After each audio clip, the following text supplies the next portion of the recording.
नमस्कार। आज मैं आपको महर्षि च्यवन, सुकन्या और अश्विनी कुमारों के अधिकारों की कहानी सुनाऊंगा। हजारों वर्ष पहले की बात है।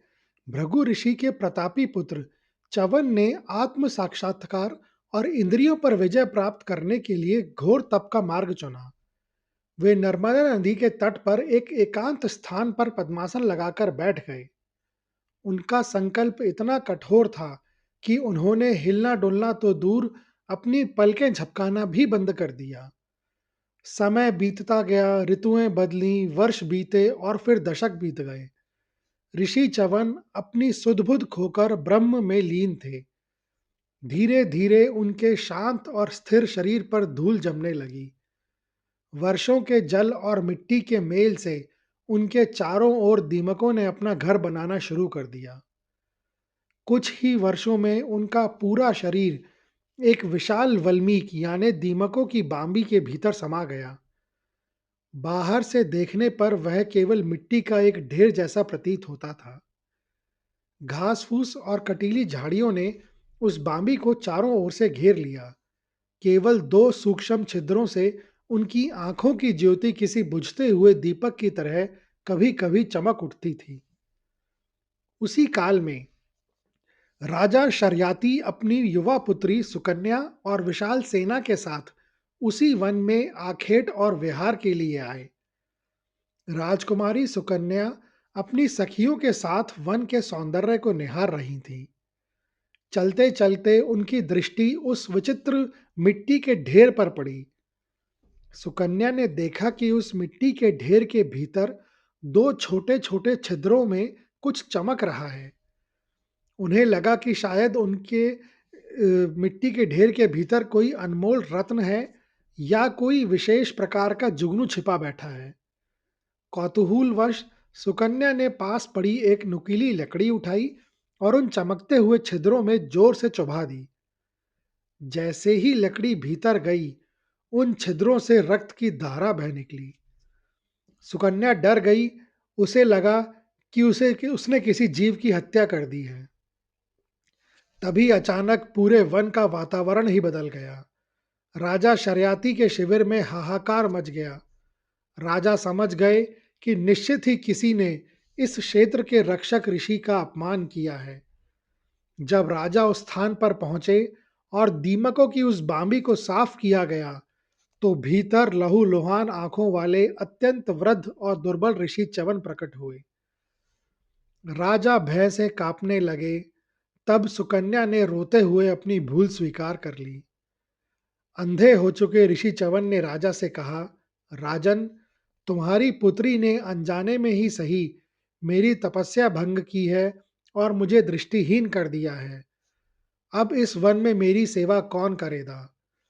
यदि तुम चाहते हो कि तुम्हारा राज्य सुरक्षित रहे, तो अपनी इस पुत्री का विवाह मेरे साथ कर दो ताकि वह मेरी सेवा कर सके। राजा शर्याती दुविधा में पड़ गए। एक ओर कोमल सुकन्या और दूसरी ओर वृद्ध, क्रोधी और अंधा ऋषि।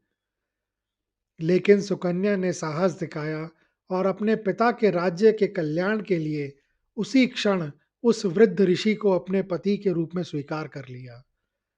महर्षि च्यवन और सुकन्या के विवाह के पश्चात सुकन्या ने महलों के ऐश्वर्य को त्याग कर घोर वन की विषमताओं को अपना लिया। उन्होंने अपने राजसी वस्त्र त्याग दिए और वल्कल यानी कि पेड़ों की छाल पहनकर उस घोर वन में ऋषि की सेवा का व्रत ले लिया। वह अपने अंधे और वृद्ध पति की सेवा में इस कदर लीन रहती कि उसे स्वयं के रूप रंग का कभी भान ही नहीं रहता था। एक शीतल प्रभात की बात है। सुकन्या अपनी कुटिया के समीप नदी के से जल लेने गई। तभी आकाशमार्ग से स्वर्ण रथ पर सवार होकर दो अत्यंत तेजस्वी और सुंदर युवक वहां उतरे। वे थे अश्वनी कुमार, देवताओं के चिकित्सक और जुड़वा भाई। उनकी आभा सूर्य के समान दैदीप्यमान थी। सुकन्या को धूल से धूसरित और साधारण वत्कल वस्त्रों में देखकर वे अचंभित रह गए। उन्होंने सुकन्या के पास जाकर कहा, हे देवी, तुम कौन हो? इस निर्जन वन में तुम किस देवांगना की भांति प्रतीत होती हो, फिर इस जीर्ण शीर्ण अवस्था में यहाँ क्या कर रही हो? सुकन्या ने पूरी विनम्रता और दृढ़ता के साथ उत्तर दिया, हे देवगण, मैं राजा शर्याति की पुत्री और महर्षि च्यवन की पत्नी हूँ। अश्विनी कुमारों ने कहा, जो कि महर्षि च्यवन को जानते थे, तुम्हारा यौवन और सौंदर्य इस वृद्ध ऋषि के साथ व्यर्थ हो रहा है, जो ना तो तुम्हें देख सकते हैं और ना ही तुम्हारी रक्षा कर सकते हैं। परंतु सुकन्या ने उत्तर दिया, मेरे पति मेरे लिए पूजनीय है और उनकी सेवा करना ही मेरा परम धर्म है। अश्विनी कुमार सुकन्या की निष्ठा देखकर प्रभावित तो हुए, लेकिन उन्होंने उसे परखने का निर्णय लिया। उन्होंने एक प्रस्ताव रखा, हम तुम्हारी पति के प्रति तुम्हारी भक्ति से प्रसन्न हैं। हम देवताओं के वैद्य हैं और तुम्हारे पति को फिर से युवा और दृष्टि संपन्न बना सकते हैं। लेकिन इसके बदले तुम्हें हमारी एक शर्त माननी होगी। हम तुम्हारे पति के साथ इस दिव्य सरोवर में स्नान करेंगे। जब हम बाहर निकलेंगे तो हम तीनों का रूप, आकार और तेज बिल्कुल एक जैसा होगा। उस समय तुम्हें पहचानना होगा कि तुम्हारा वास्तविक पति कौन है। यदि तुम सही पहचान गई तो तुम्हारे पति को स्थायी यौवन मिल जाएगा, अन्यथा तुम्हें हम में से किसी एक को अपना पति चुनना होगा। सुकन्या ने अपने पति से अनुमति ली। महर्षि च्यवन, जो अपनी शक्ति और दृष्टि वापस पाना चाहते थे, इस परीक्षा के लिए तैयार हो गए।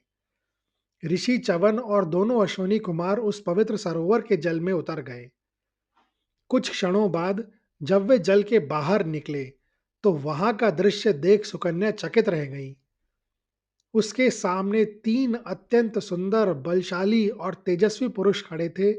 तीनों के बाल, आंखें, मुस्कान, कद काठी हूबहू एक समान थी। सुकन्या दुविधा में पड़ गई। उसने ध्यान लगाया और देवताओं और मनुष्यों के बीच के सूक्ष्म अंतर को याद किया, जो उसने शास्त्रों में सुना था। उसने अपनी तीक्ष्ण दृष्टि से तीनों को गौर से देखा। उसने देखा कि दो पुरुषों की पलकें स्थिर थी, क्योंकि देवताओं की पलकें झपकती नहीं है, जबकि तीसरे की पलकें स्वाभाविक रूप से झपक रही थी। उसने ध्यान दिया कि दो पुरुषों के पैर जमीन को पूरी तरह स्पर्श नहीं कर रहे थे और उनकी कोई छाया भी नहीं बन रही थी, जबकि तीसरे पुरुष के पैर धरती पर टिके हुए थे। दो पुरुषों के द्वारा पहनी हुई पुष्पमालाएं ताजी थी और उन पर कोई धूल या किसी तरीके की कोई गलती नहीं थी, जबकि तीसरे की माला में मानवीय स्पर्श के लक्षण थे। सुकन्या ने बिना से किसी संकोच के एक पुरुष का हाथ थाम लिया, जिसकी पलकें झपक रही थी। वह थे स्वयं महर्षि च्यवन। अश्विनी कुमार अपनी हार और सुकन्या की बुद्धिमत्ता पर अत्यंत प्रसन्न हुए। उन्होंने महर्षि को न केवल दृष्टि प्रदान की, बल्कि उन्हें चिर यौवन का वरदान भी दिया। ऋषि च्यवन अब देवताओं के समान सुंदर और ओजस्वी हो गए थे। उसी समय ऋषि च्यवन के स्वास्थ्य को बनाए रखने के लिए अश्विनी कुमारों ने एक औषधि का निर्माण किया, जो च्यवनप्राश कहलाई। कृतज्ञ होकर ऋषि च्यवन ने अश्विनी कुमारों से कहा, आपने मुझे नया जीवन दिया है। अब मैं आपको वह अधिकार दिलवाऊंगा जिससे देवराज इंद्र ने आपको वंचित रखा हुआ है। प्राचीन वैदिक काल में देवताओं के समाज में एक सख्त पदानुक्रम था। अश्विनी कुमार सूर्य के पुत्र और अत्यंत परोपकारी होने के बावजूद कुछ ऐसे अधिकारों से वंचित थे जो अन्य प्रमुख देवताओं जैसे इंद्र, अग्नि, वरुण इत्यादि को प्राप्त थे। महर्षि च्यवन ने एक विशाल यज्ञ का आयोजन किया और उसमें सभी देवताओं को आमंत्रित किया। यज्ञ के मध्य में जब आहुति देने का समय आया तो ऋषि च्यवन ने अश्विनी कुमारों के लिए सोमरस का पात्र उठाया। यह देखते ही देवराज इंद्र का चेहरा क्रोध से लाल हो गया। वह गरज कर बोले, रुकिए महर्षि, ये अश्विनी कुमार देवताओं के चिकित्सक हैं। ये वैद्यों का कार्य करते हैं और मनुष्यों के बीच रहते हैं। ये अपवित्र हैं और देवताओं के साथ बैठकर सोमपान करने के अधिकारी नहीं हैं। इन्हें यज्ञ भाग मत दीजिए। ऋषि च्यवन ने शांत स्वर में उत्तर दिया, हे देवराज, इन्होंने मुझे नया जीवन दिया है और ये स्वयं सूर्य के पुत्र हैं। सेवा करना कोई छोटा कार्य नहीं है। ये आपके भाई हैं और सम्मान के पात्र हैं। इंद्र ने अहंकार में आकर ऋषि की बात अनसुनी कर दी। उन्होंने अपना अमोघ अस्त्र वज्र उठा लिया और जैसे ही वह ऋषि पर प्रहार करने के लिए आगे बढ़े, ऋषि च्यवन ने अपनी तपस्या के तेज से एक ओंकार भरी। एक चमत्कार हुआ। इंद्र का हाथ वज्र सहित हवा में ही स्तंभित हो गया, यानी रुक गया। इंद्र ना तो वज्र चला पा रहे थे और ना ही अपना हाथ नीचे कर पा रहे थे। उनकी सारी दैवीय शक्तियां ऋषि के तपोबल के सामने विफल हो गई थीं। इंद्र को सबक सिखाने के लिए ऋषि च्यवन ने यज्ञ की अग्नि में एक विशेष आहुति डाली।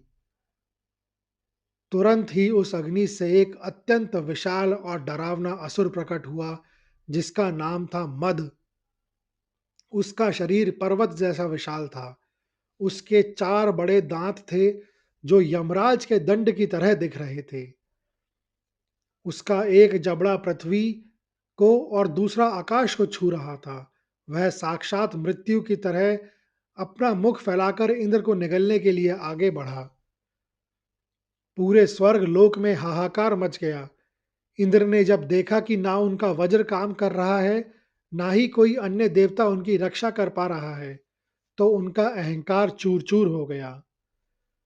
जब मद असुर इंद्र के बिल्कुल करीब पहुंच गया, तब इंद्र ने भयभीत होकर ऋषि च्यवन के चरणों में शरण ली। इंद्र ने हाथ जोड़कर प्रार्थना की, हर हे महर्षि, मुझे क्षमा करें। मैंने आपके तपोबल को कम आंका। मैं स्वीकार करता हूं कि अश्विनी कुमार सोमपान के पूर्ण अधिकारी हैं।